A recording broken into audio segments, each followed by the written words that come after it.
Greetings. I have a confession to make today. The truth is, I'm a bread snob. I admit it.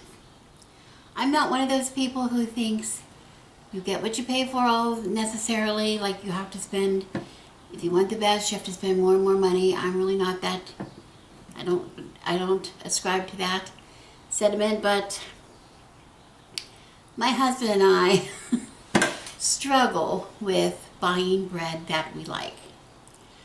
It doesn't matter. It seems to be, you used to be able to go get bread. You know, growing up, we bought bread from a bakery, which was consistently the same all the time. Kind of, that was regular bread if we didn't have homemade bread. But even after we were married and maybe we couldn't afford the bakery bread so often, we were able to get pretty, affordable bread in a regular grocery store. There was pretty good bread. You could always count on it being a certain way. And as the children were growing up, sometimes I made bread, sometimes we bought bread, but we didn't have a problem. My husband and I are finding lately, ever since bread became like a thing, like it became like it became all this fancy breads, and restaurants were coming out with, their signature loaf, this, that, whatever. Steakhouses were doing loaves. The bread became such a thing. They started putting more and more shit, pardon me, into the bread. And the bread tasted less and less and less like bread. Now, I don't have any problem with having bread that has grains, and I really like whole grain, or seeds or nuts or whatever, additives. I don't have a problem with it.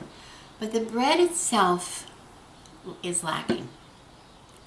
We used to buy bread at a neighborhood grocery store, a chain grocery store actually, here, that they had advertised fresh bakery bread daily. It was a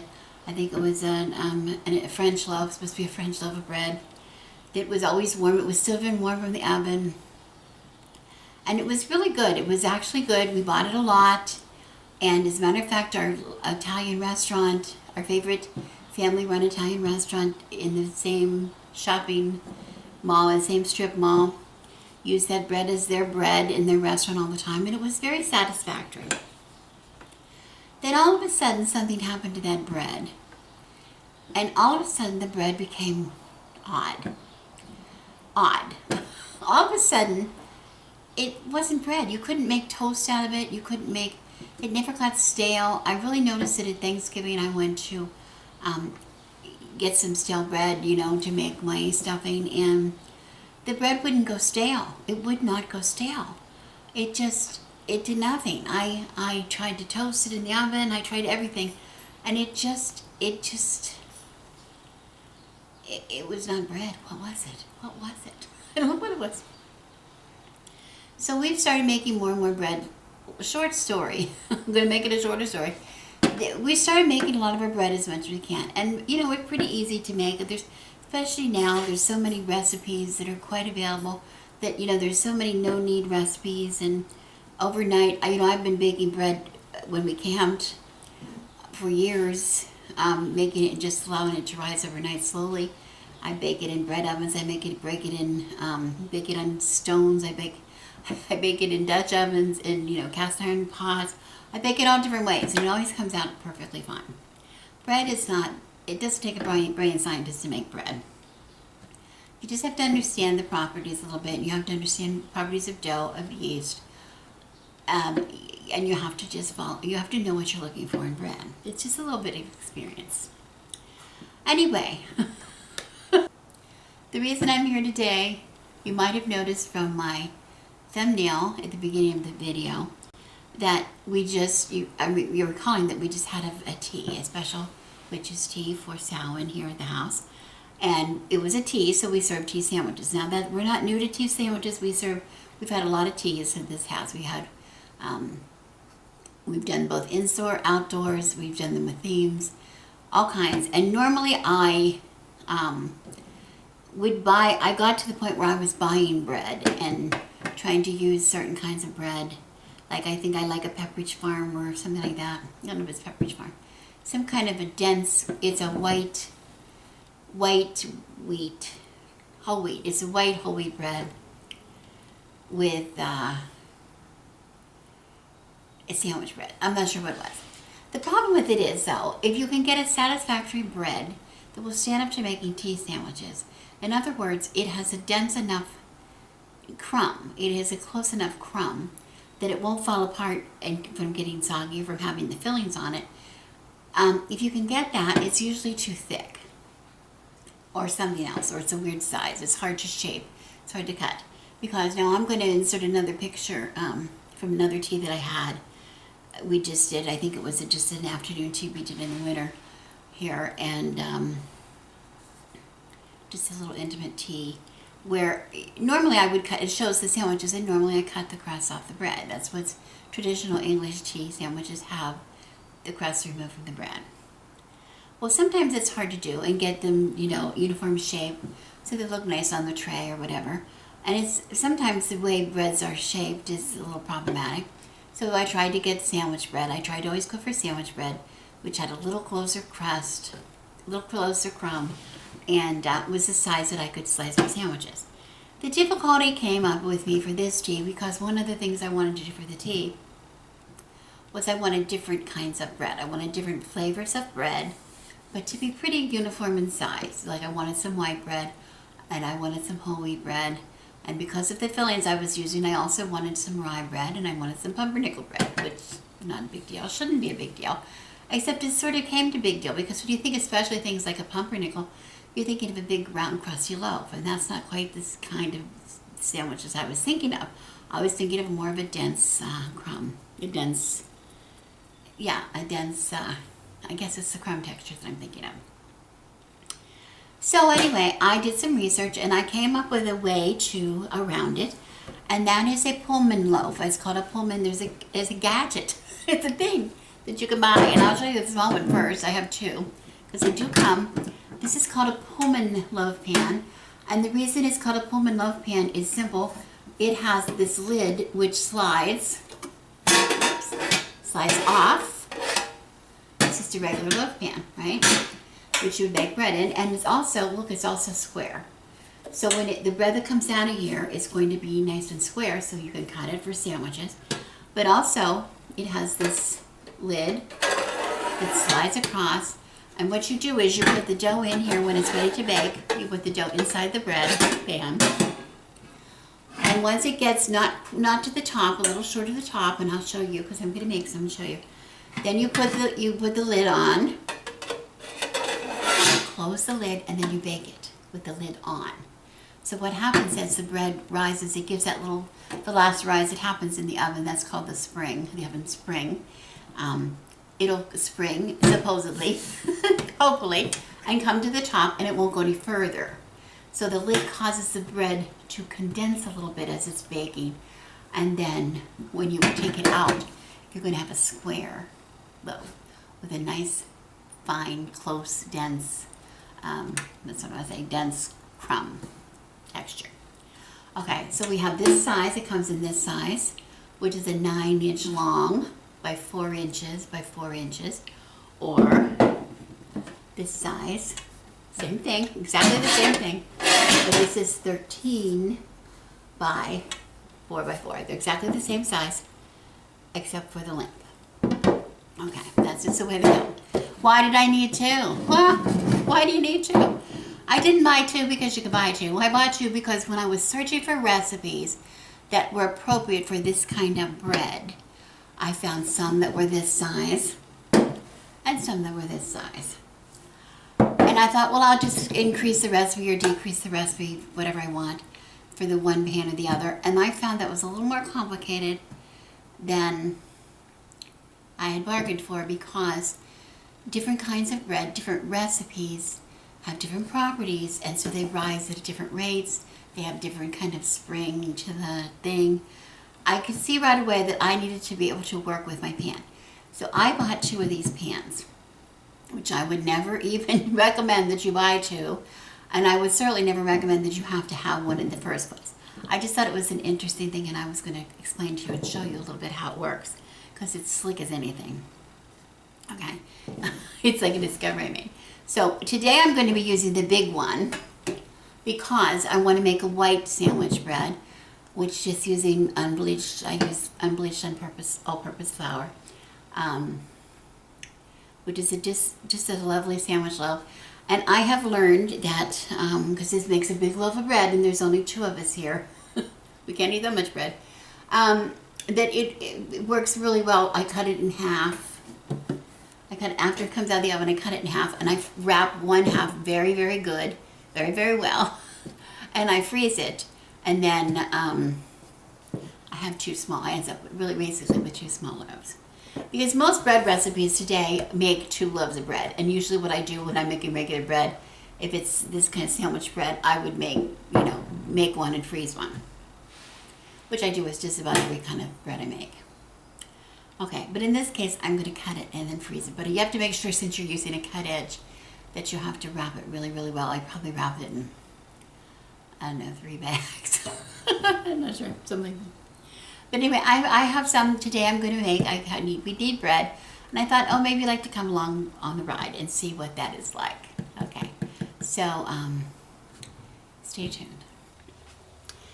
As you see, I'm using my stand mixer here, my KitchenAid. It's not necessary. You can do this in a regular bowl and do by hand. You can mix it by hand, knead it by hand. I'm kind of in a hurry, so I'm doing it this way. But anyway, in my bowl, and you might notice too that I am old and I'm stuck in my ways, and I always proof my yeast. I realize we don't have to proof most of our yeast today because for whatever reason, the improvement of the way they're made or whatever, we can mix it right in the dough, and most of these right in the flour. Most of the recipes you find today do that, but you have one experience where your yeast fails you and you'll proof your yeast. I know my yeast is fresh, but I just recently had a bad experience. I buy my yeast in bulk. I always keep it in the refrigerator. Here's in a jar. I always keep the bag in the refrigerator. A lot of people freeze it. It works very well. And I did replace some yeast a while ago, but I neglected to change this. I put the new bag in the refrigerator and didn't change this, and I made some bread when I was in a hurry, and it failed, and I had to start again. So, lesson learned. But anyway, here I have 1.5 cups water. This is just from the tap, but it's warm. It's kind of actually hot. I don't want it too hot. I don't want to kill my yeast. But this, luckily being in here in this stainless steel bowl, it'll cool the water off pretty fast. And I'm also going to add a little sugar to my water. That's another habit that I have. I always put a little bit of sugar to feed the yeast. And here, this is raw sugar I have, and I'm going to use 2 tablespoons. Mix it right into my bowl. Just give that a little bit of a stir. It'll dissolve in time. You know, raw sugar takes a little longer to dissolve than regular granulated sugar, but I'm doing this mostly because I'm also trying to cool the water just a little bit. It's a little hot because I don't want anything to happen to my yeast at a high temperature. So, and I stick my fingers in it. Yes, it's for my family. Nobody in my family has died or complained. And then I have 2 teaspoons of my yeast, and this is just right from the refrigerator. And I'm just going to sprinkle this on here. And proofing the yeast just means you're going to let it sit here for about 10 minutes or something. I just want to see proof that you work. I think that's what that means. And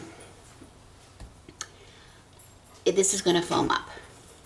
Once I see that it is soft and foaming up, I know my yeast is good and I can proceed.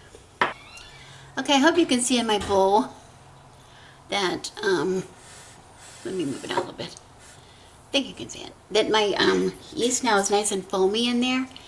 And that means it's alive, good news. So I'm ready to add the rest of my ingredients. And here I have 2 tablespoons of softened butter. This is regular old butter, not melted, just soft. I add that.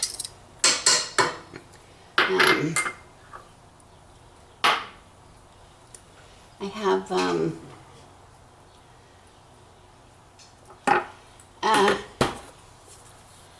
this is a good, can you see this? There you go.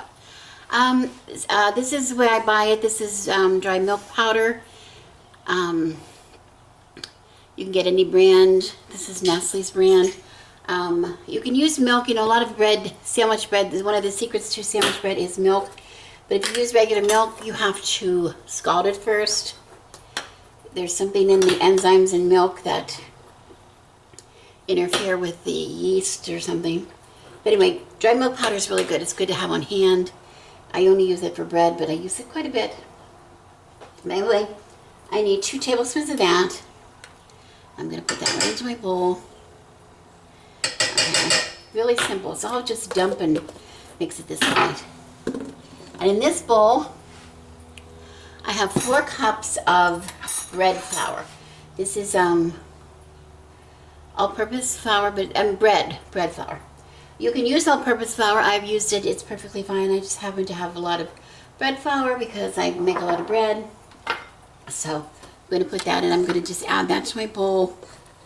And I'm going to pretty much add it all in. Usually you have to add it gradually.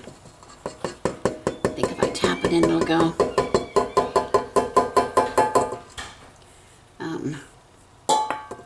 I'm going to just leave a little bit out, just in case I have a little bit too much.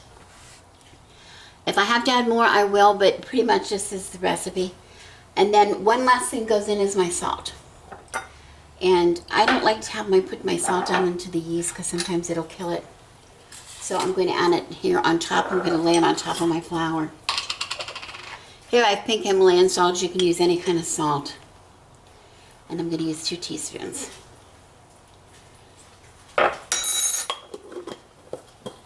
Okay, so that's it. So all I'm going to do now is turn on my mixer and mix this a little bit till it comes together. And I apologize for the noise, but baking can be noisy.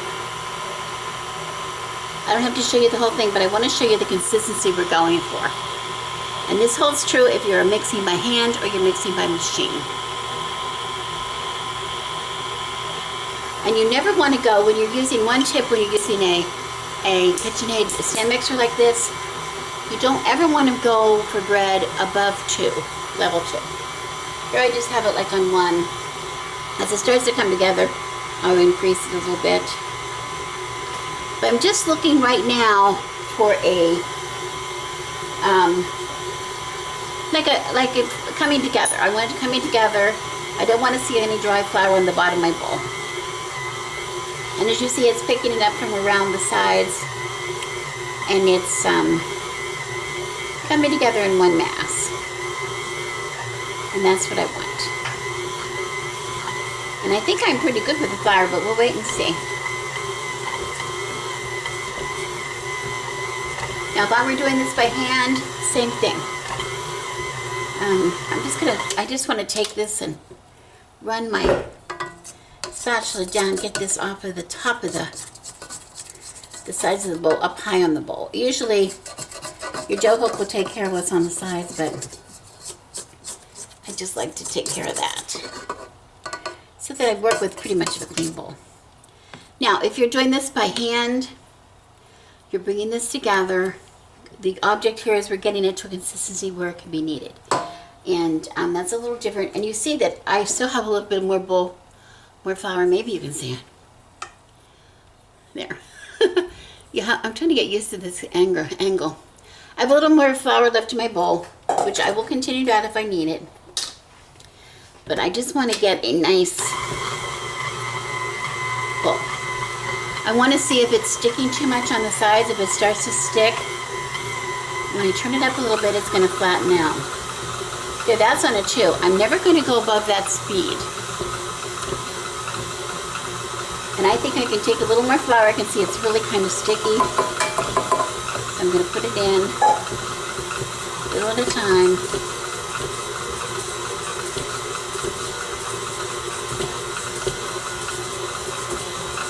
And it's pulling it off the sides of the bowl. Now again, if you were doing this by hand, you just work enough flour in so that you get a nice consistency that you can knead. So if I were going to do this by hand, I could do that now. And let me stop it and show you what it's like. I'll pull it up. You see, it's sticky. It still looks kind of sticky, but it doesn't stick to my hands. And that's what I'm looking for, that consistency, which tells me it's ready to knead. Okay, so I'm going to put my lock on. I'm going to continue to let my mixer do the kneading for me. But if you're going to do it by hand, we're going to knead it about, with the mixer, it's going to be about 5 minutes from this point on. If you were mixing it by hand, I would say it'd probably take about 10 minutes. And I'll come back and show you what it looks like when it's kneaded. Oh, I also want to say, feel free to mix in just a little bit of flour at a time. If it starts to stick to your board while you're kneading, or stick to your hands too much, or stick to, in my case, the side of the bowl, I might add just a tiny bit of flour, but be very stingy on the flour. Too much flour, your dough's going to be too stiff and you're not going to be happy with your product. So about 5 minutes for me, about 10 minutes for you if you're doing it by hand. Okay, it's been about 5 minutes now, and as you can see, I'm just wanting to show you, my bowl looks pretty clean, and my dough is staying on the hook nicely in a bowl. But I'm going to check it. This is what I do all the time, even when I am using a let me pull this out. Even when I'm using a mixer to knead, I want to check my dough. I'm going to pull this off, put it down on my counter, and let's move this out of the way. I'm kind of limited in my space here. Using some of the flour that was left behind, I'm going to put this out on my board, and I'm going to just show you. See, it's not really sticking to my hands. I'm going to get it here off my dough hook. This is mainly for, not just for the benefit of those of you who are doing by hand maybe, but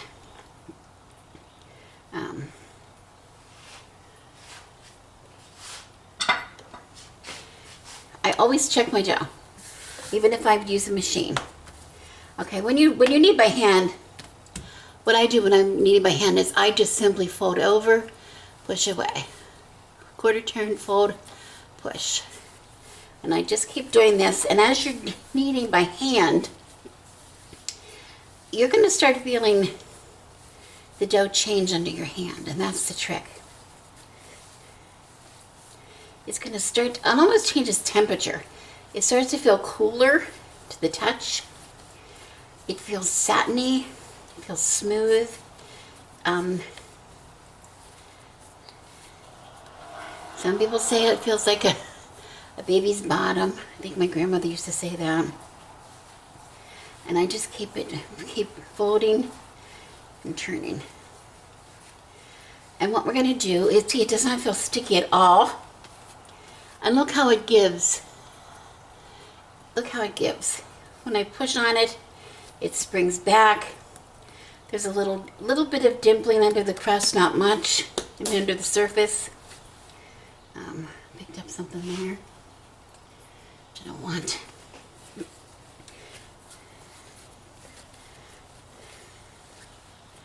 Okay, so we're just looking for a real nice, smooth, supple dough. And after you bake a while, you will know what that feels like. But I always turn it. See, it springs back. That's the trick. It just is soft, not sticking to my hands. Of course that is, but that's left over. But it's not going to stick to my hands now. It's not sticking to the counter. And if I push on it, nice and springy. Okay, it's ready to go. Okay, now for this first rise, I'm going to put it right back in the bowl that I used. So I take a little bit of, I just use a little olive oil on the bottom. Not much, a couple of teaspoons.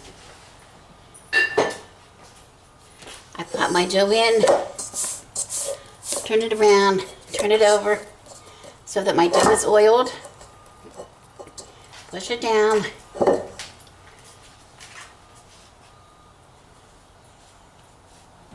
And then I take plastic to cover. Here I have like I buy these, it's like a shower cap, which I can reuse. And I'm going to just set this in a warm place until my dough doubles in size. And that's going to take about an hour, between an hour and an hour and a half usually. What I like to do with mine is I just set mine, since I always have my windows open and fans on, I usually put mine in the oven with only the light on. And that gives me like a consistent heat. And I'm going to check back in an hour and a half. Well, probably an hour first and see what it's like, and then I'll show you what it's like when it goes to rise. Okay, I put my dough, covered dough, in my oven with only the light on to let it rise for like an hour and a half. So we'll be back. Hey Siri. Set a timer for 1 hour, please. 1 hour. Counting down. I love her. She's my best friend. See you in a while. I wanted to point out to everybody that if you want to make sandwich bread and you do not have one of these fancy Pullman pans, potentially, I've heard people say that you can use a regular bread loaf pan, and then when you go to bake the bread, just don't let it go up as high as you normally would. When you let it go in the oven, put a tray on top of that, some kind of another pan on top of that, and make sure you grease the bottom of it, the underside of the tray, like here, just a little bit of grease on it, so it doesn't stick to the bread as it rises. I've heard people say you could do that. I think you probably could do that. I haven't tried it, but I would say if you're going to do that, I would caution you to maybe weight that pan down a little bit, because sometimes the force of the dough rising could just knock that pan right off. Because I left one of these when I was making it. I think it was the big one. I was making a wheat bread, and the recipe was way too big for this for some reason. The person who created the recipe didn't know how to cut it down small enough. So they said, take off about 1/3 of the dough and stick it in a small regular loaf pan and just bake that alongside it. Well, I did that, and I don't think I took off quite enough dough and I let it rise too fast. I went too much. So when I went to put the lid on it, it was really at the top. So when I went to put the lid on it, I had to cram it down in the pan to get the lid to close, and it worked. It worked okay. I thought, oh, that bread will never come out. I probably crashed it, but it worked fine. It was beautiful bread, except some of the dough came out. It leaked out of here. The force of the bread rising leaked out, and I had another part of a loaf baking outside of the pan, which is fine. But it didn't affect the rest of the bread at all. But the point is, it's powerful stuff when it goes to rise. It seems so delicate, but because it collapses if you let it go too soon or too much. But it really has great force. So I would do that.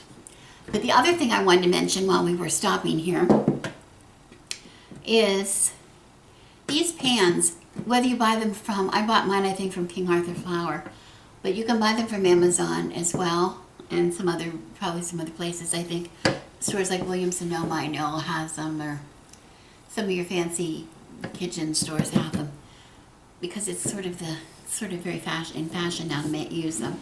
But they cost between $30 and $35 for each one. That's a lot. That's a pretty lot of money for a bread pan. Just saying.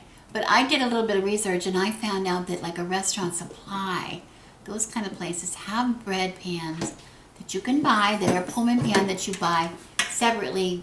The pan separately priced from the lid that fits it, It's not this manufactured. This is a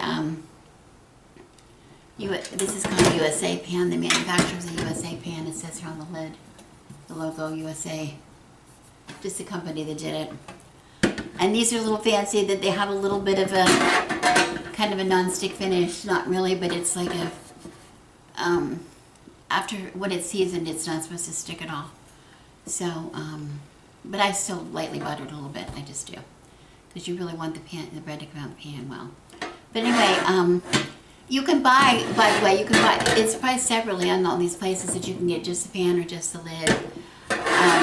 And so you can buy this kind of a pan from like a restaurant supply, those kind of places for less money. I have seen them for like maybe the pan is $15, $13, and the lid is another $10.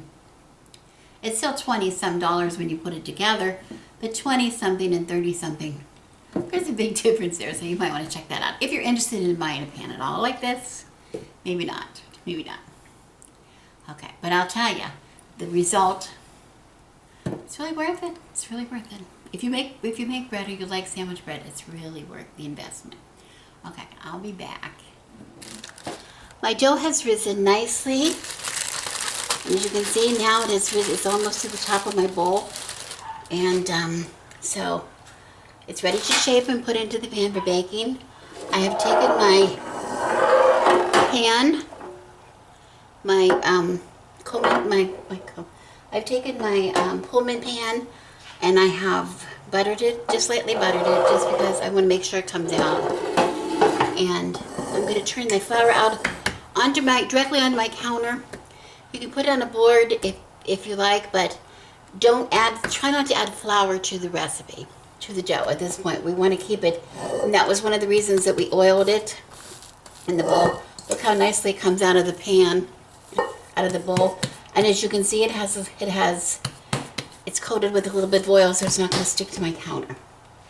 If you have a nice clean counter, you're good, okay? And I'm really not going to use a rolling pin. I'm just going to use my fingers, and I'm going to pat it out, and I'm looking for something the size of my pan. Okay, I'm going to go about oh, there's my timer, just a minute. Okay, I'm just going to pat this out about the size of about the length of my pan. And I want to get it pretty even. So I want to put it in a pretty even rectangle. And see how nice its dough is? What I'm trying to do is get rid of all the bubbles in it. You see, it still has a lot of bubbles in it. And I do that by turning it over a little bit.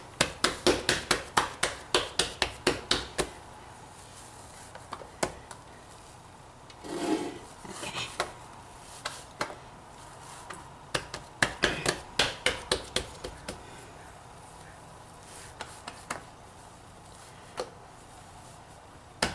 Okay, I have it just about the size that I want it. Nice and even. Nothing magic about that. And then I'm just going to roll it up rather tightly. Not tight, but you know, I don't want to work any air in there.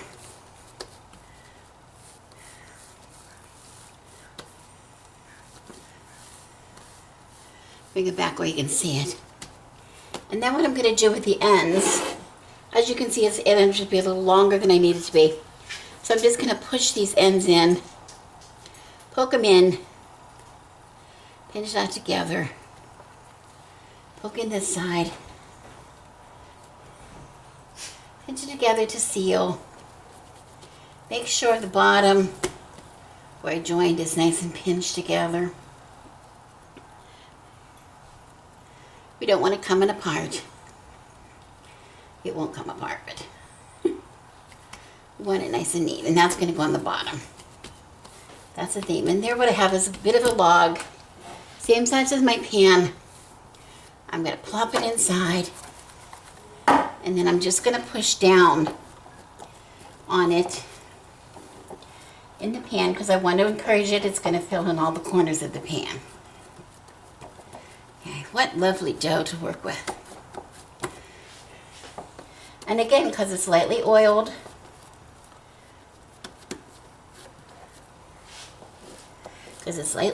it's not sticking to my hands. Look at that. Okay, now I'm not going to put the lid on yet because I want to see how much it rises. So I'm going to put my cover back on. Just leave it on there, and I'm going to keep an eye on this. This is only going to take about a half hour, maybe 40 minutes. So I'm going to really keep an eye on this, how it's rising. And I don't want it to go too tall. I want to catch it before it gets too tall. Okay, I hope you can see that my dough is almost to the top of the pan. It's not to the top, which is important. There you can see it better. It's about an inch down from the top. I'm going to take my lid and I'm going to slide it on.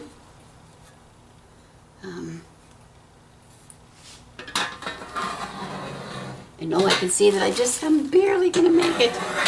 So I just got it in time. I'm going to put it on firmly, and I'm going to put it in the oven. I have a 350-degree oven. I'm going to put it in, I would say, probably 40 minutes, 35, 40 minutes. I really can't peek much, so I think I did it 35 minutes actually the first time, so maybe I'll do it 35 minutes. Okay, I just pulled this out of the oven after 35 minutes. I think I could really smell it, so I want to look at it. So I'm going to open the lid. It's really hot. And look at that. It comes right up to the top. Right up to the top. And I'm going to tap on it. I think it's done. I want to take it out right away. Let me see here. I have this oven rack up here because I had to take it out to get my bread in. Let me get a rack.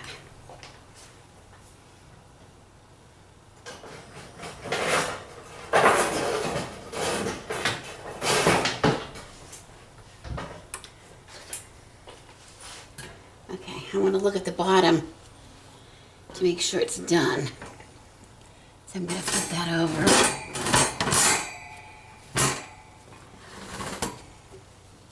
Pull this off. Oh, look at that. And it's nice and it sounds hollow. So I'm going to say it's done. Handling it very carefully because it's so hot, and I will let it cool. And then we will be back to cut it and see what it looks like inside. Okay, I think the bread is cool enough. I've had it here by the window. I hope it's cool enough to cut because I'm losing my light, to be honest. This is this fancy little slicer that I bought before I had the tea. But the reason I got this out, you don't need this, but I want to try to show you. I like this little slicer because it has different gradations of, you can cut thick slices, medium slices, and thin slices. And I want to show you how to do, how thin I can get this bread, how nice it is if I can do that. First I'm going to cut it. I'm going to just put it in here and I'm going to cut it like kind of to size so I can freeze some of it. Or at least get it into a bag. So I'm just going to cut this about in half. I'm going to estimate.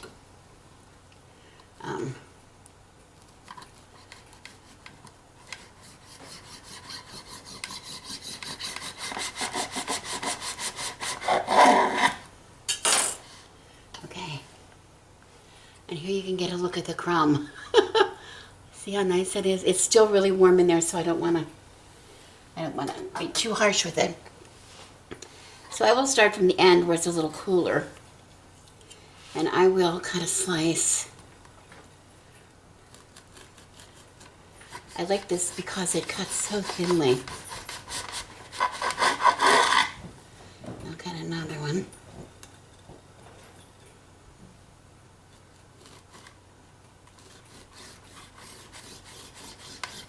Try to do so without smashing bread.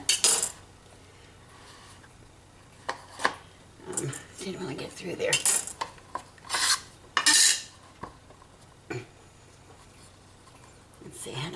There we go.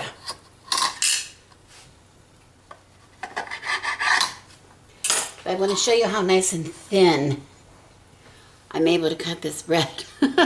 Isn't that nice? Okay, I wanted to say one thing I forgot to mention. One of the wonderful qualities about this bread for tea sandwiches is the crust ends up to be so thin. The crust around here is so thin that you don't need to cut it off. Normally, crusts are cut off in tea sandwiches, but in this case, you do not cut it. It is so tender, it stays so nice that you get more bread. So I'm just going to do a standby. I want to taste it. So I'm going to just do one of my favorite, maybe not for tea sandwiches, but everybody's favorite for bread is. I just want to show you how lovely. And of course, when you make a tea sandwich, you go clear to the edge. This is not a tea sandwich, but why I wouldn't know. It would not be a tea sandwich.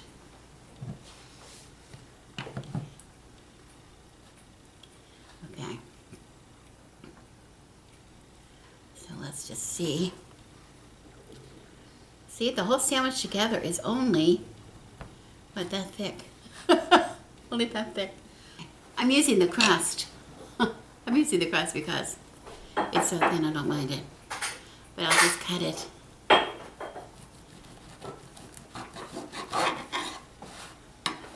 How beautiful this is.